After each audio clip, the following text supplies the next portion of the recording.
I love the sound of her voice. Hello, Sarah. Your mom is an angel? Of course. While on vacation in India, a girl named Sarah tells her friend, Locky, a story about a beautiful princess named Sitta who was married to a prince named Rama, who had been banished to an enchanted forest by his jealous stepmother, Queen Kaikeyi. One day, while they were in the woods, Sitta saw a wounded deer and begged Rama to go and help it. Rama agrees to do this, but before he leaves, he draws a magical circle around Sitta and says she'll be safe as long as she remains inside it. Why must I go to America?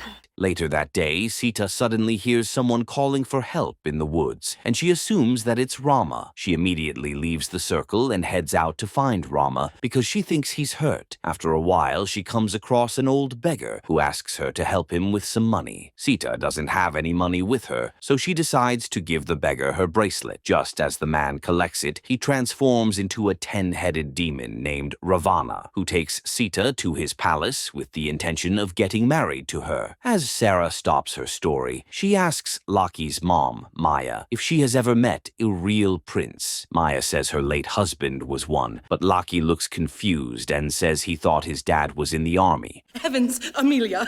Amelia Minchin. Maya says he was still a prince, and she was his princess. Sarah then mentions that her question was about real princes and princesses. Maya doesn't think this makes a difference, and she insists that all women are princesses. Shortly after, Sarah heads home to meet her dad, Captain Crew, who says it's time to leave India because he has to fight for England in the war. Sarah says she wishes they could stay in India forever, and Crew says he understands. Beautiful child. Sarah then asks why her dad wants her to go to America. Crew says it will be safer, and that Sarah will get the chance to attend the same school her late mom went to when she was Sarah's age. Sarah still doesn't feel happy about going to a different country, but she suddenly remembers what Maya said about princesses. As she tells Crew about it, he says that Maya is a wise woman, and he believes what she said about all women being princesses because Sarah is his little princess. Because that's what angels do.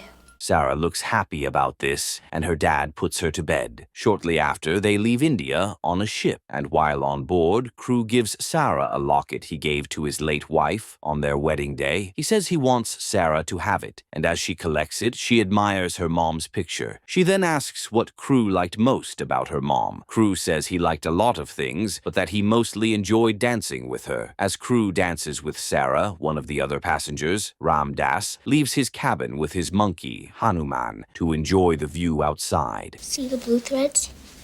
That's the river. A while later, the ship arrives in New York, and Crew takes Sarah to her new school, called Miss Minchin's Seminary for Girls. Sarah looks excited to be there, and as Crew rings the doorbell, a woman named Amelia opens the door and welcomes them in. Amelia mentions that her sister, Miss Minchin, owns the school, and she's currently trying to prepare Sarah's room because the things Crew bought for his daughter just got delivered. Suddenly, Minchin shows up and greets Crew and Sarah. Amelia tries to tell her something, but she just ignores her sister and suggests showing Crew and Sarah around. On the way to the classroom, Sarah sees a young maid named Becky I would like you to say hello to our new arrival. mopping the floors, and she looks sad. Almost immediately, Minchin drags Sarah into the classroom where the French teacher, Dufarge, is sleeping. Dufarge quickly wakes up when Minchin enters the classroom, and the principal introduces Sarah to her new classmates. She adds that she's sure Sarah will become a popular student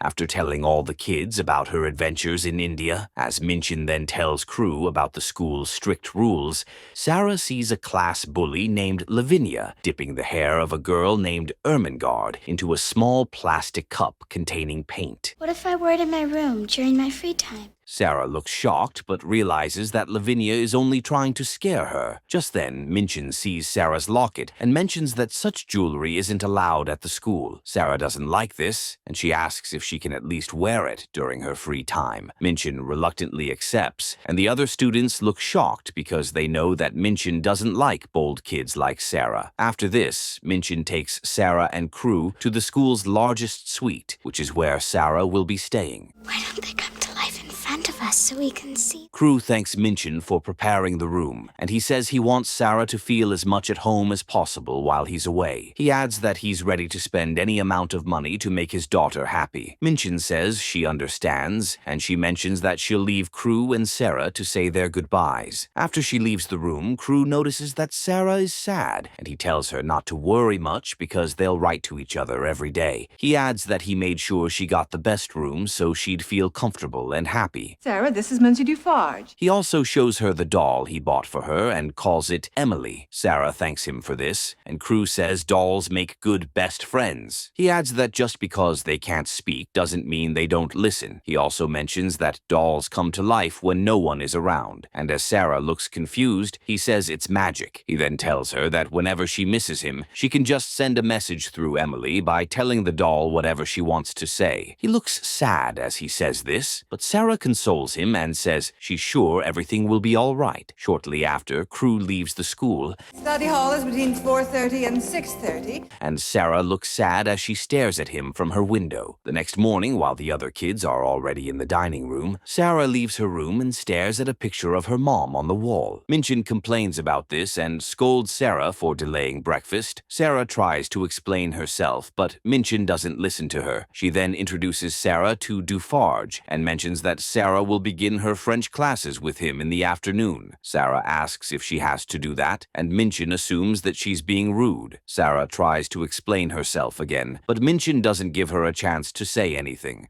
7 times 8 is 56. She also orders Sarah to apologize to Dufarge for being rude. Sarah immediately does this while speaking in French, and Dufarge looks shocked. He says that Sarah's French is quite good, and she might even be able to teach the other students and help Minchin improve her accent. Minchin doesn't comment on this, and she heads to the dining room with Sarah. When they get there, Sarah thanks Becky for serving her, but Minchin scolds her for talking at the table. Sarah jokes that it doesn't seem natural. 7 times 5 is 35. And as all the other girls look shocked, Minchin angrily mentions that she won't repeat herself. Shortly after, in class, Minchin embarrasses Ermengarde for not knowing her times tables very well. Ermengarde says she has been trying to learn it, but Minchin doesn't believe her. She also threatens to talk to Ermengarde's dad about it, and this makes Ermengarde sad. As she cries, Sarah looks unhappy because she believes Minchin was a little too harsh. 7 times 7 is 49. Later that day, when Sarah returns to her room, she writes a letter to her dad, telling him that there are so many rules at the school. She says she's trying hard to obey them, but that she often feels like she's doing something wrong. Almost immediately, Sarah sees a man named Charles saying goodbye to his son, John, who is leaving to fight in the war. Interestingly, Ram Dass happens to be Charles's associate, and he also joins Charles in saying goodbye to John. I don't have a mother either. Days later, when Crew reads Sarah's letter, he seems quite worried because things aren't going well for England in the war, and he's not sure he'll make it back to his daughter. The next day, a girl named Lottie starts crying in the hallway, and Amelia tries to console her. Lottie refuses to stop, and as Amelia gets frustrated, she runs away. Just then, Sarah shows up and asks why Lottie is crying. Lottie says she wants her mom, and Sarah says they'll see each other really soon. Lottie then mentions that her mom is dead. But when I marry, it will be for love. And Sarah feels sorry for her. She says she's also like Lottie because her mom and her baby sister are in heaven. This makes Lottie calmer, and Sarah mentions that her mom and Lottie's mom are angels. Lottie looks amazed, and Sarah talks about angels and how they listen to people. She adds that they sometimes respond, and that Lottie won't hear from her mom if she keeps shouting and crying. Ermengarde and Becky also hear this, and they look impressed. Just as Sarah spots Becky, the young maid runs away. Sarah looks confused, but Lottie says that Becky isn't allowed to talk to anyone. I know she hears me. How? Sarah asks why, and Lottie says it's because Becky is a black maid. Sarah doesn't think this means anything, and she heads to the room in the attic where Becky lives. When she opens the door, she sees Becky putting ice on her sore feet, and she feels sorry for her. As Becky sees Sarah, she looks scared and immediately stands up to ask what Sarah wants. Sarah says she doesn't need anything, and Becky suggests that she leave so they won't get in trouble. The next day, while Minchin is taking the kids out for a walk, Until they're hovering right above us. Becky goes to the attic and sees that Sarah left her a pair of shoes as a gift. This makes Becky happy, and she quickly tries on the shoes. Much later, when the kids return home, Minchin makes Lavinia read a boring story to the others. Everyone, including Amelia, feels dizzy while listening to the story, and Minchin eventually tells Sarah to take over from Lavinia. As Sarah begins, she notices that the other kids don't like the story, so she tells them a different version of it. The kids look very excited.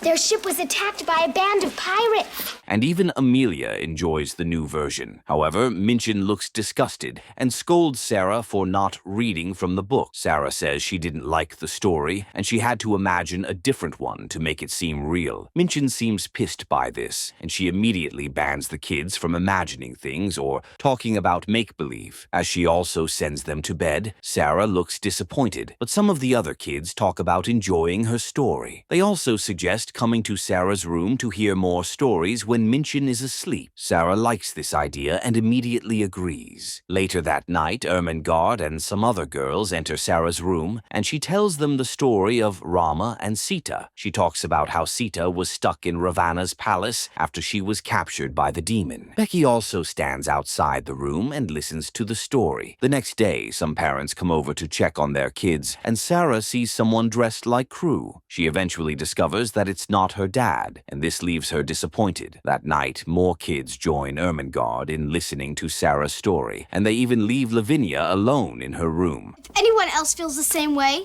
Sarah then continues her story and talks about when Rama tried to save Sitta. Unfortunately, Ravana discovered his plan and shot poisoned arrows around him to make him unconscious. She stops there for the night, and the kids return to their rooms. Elsewhere, Crew walks past the bodies of the fallen soldiers in the English trench. Suddenly, he notices that John is still alive, and he quickly carries the young soldier so he can get some help. Unfortunately, Crew gets tired just before he can head back to the army base, and he passes out near no man's land. Days later, Minchin gets a big cake for Sarah's birthday, and she celebrates with her friends. Lavinia jokingly calls Sarah a princess, but Sarah doesn't think it's a bad thing. She adds that all girls, including bullies like Lavinia, are princesses. The other girls find this funny, but Lavinia doesn't look happy. Almost immediately, someone rings the doorbell, and Minchin goes to check who it is. I want everyone to go to their rooms this instant. As she opens the door, she sees a man named Barrow, who says he's Crew's solicitor. Minchin looks happy to see him, and she mentions that she's currently throwing a big party for Sarah. Barrow looks sad when he sees Sarah, but he doesn't say anything. As Minchin then says that Crew's check for the month will be large, Barrow says there'll be no check. Minchin doesn't understand this, but Barrow says he'd like to speak to her privately. After a while, Barrow leaves the school, and Minchin quickly ends the party and sends the girls upstairs. She also tells Sarah to wait behind before telling Amelia to go to Sarah's room to pick out a black dress for her. Sarah asks why she would need a black dress, and Minchin says it's because her dad is dead. Sarah looks devastated, and Minchin adds that the government has taken away Crew's assets and left Sarah with no money. Because of the expenses you've incurred, everything you own. She also mentions that Sarah is now all alone in the world, and that she'll only let Sarah stay at the school out of charity. Sarah looks disappointed, but Minchin says she'll have to seize Sarah's things to make up for the financial losses she has suffered. She also takes Sarah to live in the attic next to Becky's room. As she sees Sarah with the locket, she snatches it and says she'll report to the authorities if she ever sees Sarah with it again. She adds that she has already agreed to let Sarah keep her doll, and that Sarah has to follow her rules if she doesn't want to be thrown out to become a homeless beggar. As she's about to leave, she jokes that Sarah is no longer a princess. This makes Sarah feel sad, and as Minchin heads out, she draws a circle around herself and calls for her dad while holding on to Emily. The next day, Sarah begins working as a maid at the school, and Minchin instructs her not to talk to the other kids. One day, while Sarah is mopping the floor, Lavinia intentionally steps on it with her shoes. The next day, Sarah heads out to the market to get supplies for the cook. No,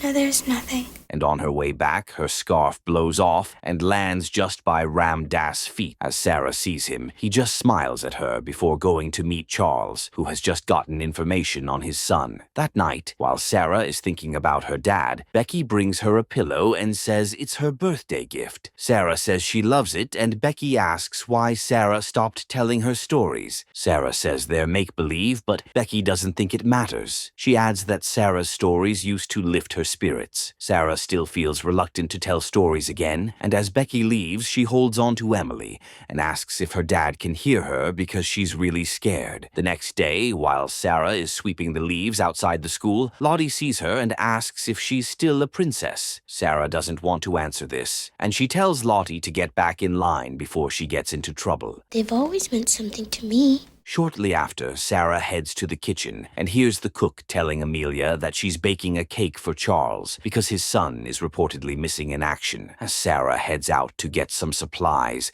a young boy mistakes her for a beggar and gives her some money. Sarah tries to return it, but he just walks away with his mom. Sarah then goes into a nearby bakery to buy a small loaf of bread. She looks happy because it's the first good food she'll be having in weeks, but before she even eats it, she sees a girl standing on the road with her mom and older sibling. The girl looks quite hungry, and as Sarah feels sorry for her, she decides to give up her loaf of bread. The girl's mom and sibling look happy and thank Sarah for helping. They also give her a flower to appreciate what she did. On her way home, Sarah stops in front of Charles' house and sees him looking worried about his son, while Ram Dass stands behind him. She feels sorry for him and decides to drop the flower she got earlier on the door handle. Pardon me? Would you like a flower? As she walks away, Ram Dass sees her through the window, but doesn't say anything. That night, Sarah and Becky feel really cold in the attic and struggle to sleep. Becky then asks Sarah to tell her about India, and she does just this. Becky realizes that it's a really beautiful place, and she imagines herself being there. The next morning, Sarah wakes up when the door leading to the balcony suddenly opens. As she walks toward it, she sees Ram Dass standing on the balcony in Charles's house and smiling at her. He also raises his hands strangely, and as Sarah finds this funny, she copies him. Later that day, Sarah sees Minchin scolding a young chimney sweeper for not doing a good job. She seems really pissed and even refuses to pay the boy for the work he did. After the boy leaves, Sarah gets Becky to join her in pouring dirt into the fireplace. As they do this, Minchin looks surprised and tries to check what's happening, but they also pour dirt on her face, even though she has no idea that it's them. And take this ridiculous-looking thing with you! Shortly after, the girls head to the kitchen and notice that Amelia is in love with the milk guy, Francis, who also likes her. The girls find this funny, but Amelia just ignores them. That night, while Sarah is in the attic, Ermengarde suddenly comes in to check up on her. Sarah tells Ermengarde that she shouldn't be in the attic, but Ermengarde doesn't seem to care because she misses Sarah. She also says she can't really cope without having Sarah around. Sarah feels sorry for her, and after Becky enters the room, she decides to continue her story. She then narrates how the poisons from the arrows killed Rama, but a gazelle eventually showed up to give its life up for the prince. The next day, Charles goes to a military hospital to check up on an unaccounted-for soldier who could be his son. Unfortunately, the soldier doesn't happen to be John, and Charles looks disappointed. As he laments that he shouldn't have come to the hospital, Ram Dass suggests taking the wounded soldier home to recover. Charles doesn't like this, but Ram Dass says the soldier might be able to help them find John after he regains his sight and his memory. And show him the problem, and don't... Elsewhere, Ermengarde and some other girls wait for Minchin to leave the premises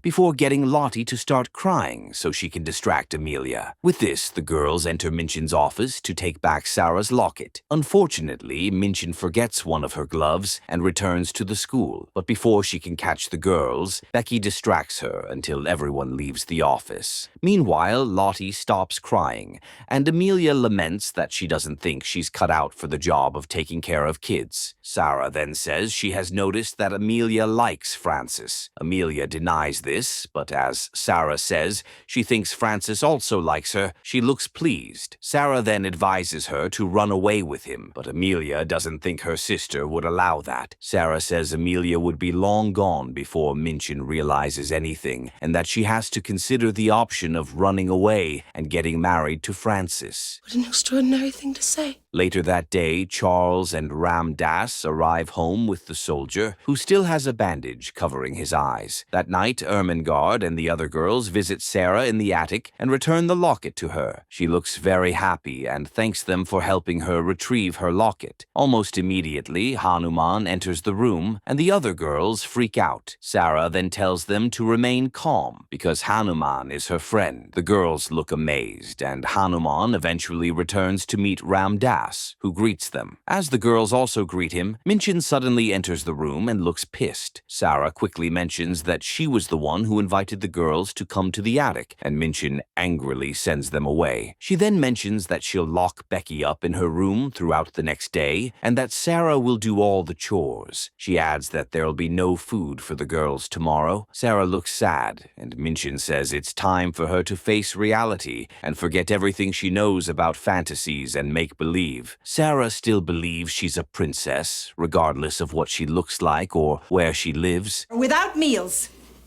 Go!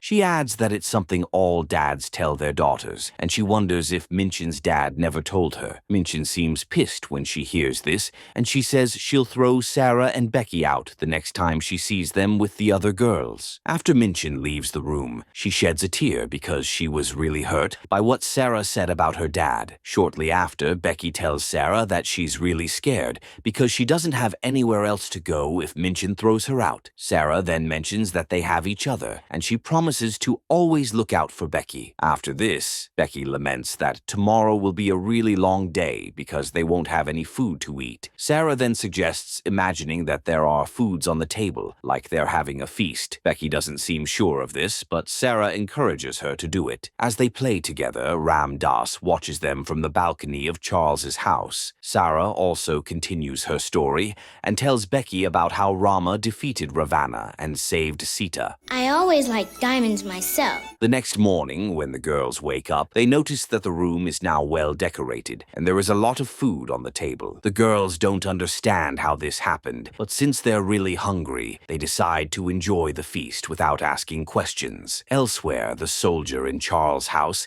hears Ram Dass saying an Indian word. The word sounds familiar to the soldier, and Ram Dass tries to make him remember who he is, but this doesn't work. That night, Amelia sneaks out of the school to meet Francis so they can run away and get married elsewhere. Sarah looks happy to see them leaving, but almost immediately, Minchin realizes that the locket is missing. When she gets to the attic to ask for it, she looks shocked to see the decorations and the food on the table. Sarah tries to explain that she doesn't know how it got into the room, but Minchin just assumes that she stole it. She also threatens to call the cops to take Sarah away. Before Sarah can say anything else, Minchin locks the door and heads to her office to call the police. Almost immediately, the soldier in Charles' house takes off his bandage, and it turns out to be Crew, who heads downstairs to meet Charles and Ram Dass in the office. Heard me.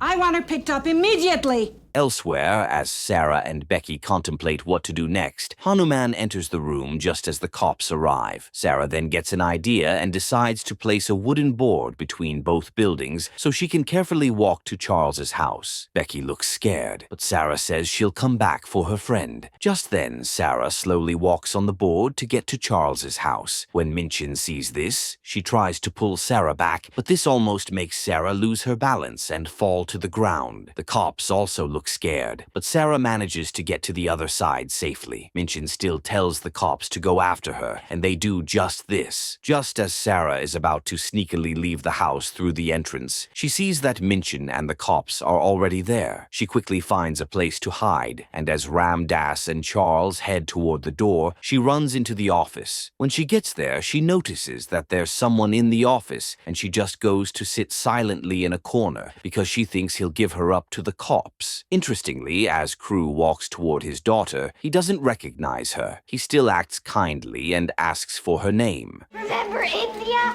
and Maya? As Sarah says her name, she looks up and sees her dad. When she calls Crew her dad, he looks confused and says he doesn't know what she's talking about. Almost immediately, Minchin and the cops enter the office and see what's happening. Minchin looks shocked to see Crew, but as she realizes that he can't remember his daughter, she tells the cops that Sarah has no parents. Sarah looks devastated and begs Crew to remember who he is, but he's unable to do this. As Sarah is taken away, Ram Dass stands next to Crew and tries to make him remember his daughter. Suddenly, Crew regains his memory and runs outside to save his daughter from being taken away. Minchin seems disappointed by this, and she walks away looking ashamed. The next day, Charles buys Minchin's school and renames it. Crew also thanks Charles and Ram Dass for helping him. He says he has gotten his assets back, and he's grateful for everything they did to help him. Charles says he deserves it because he also tried to help John on the battlefield.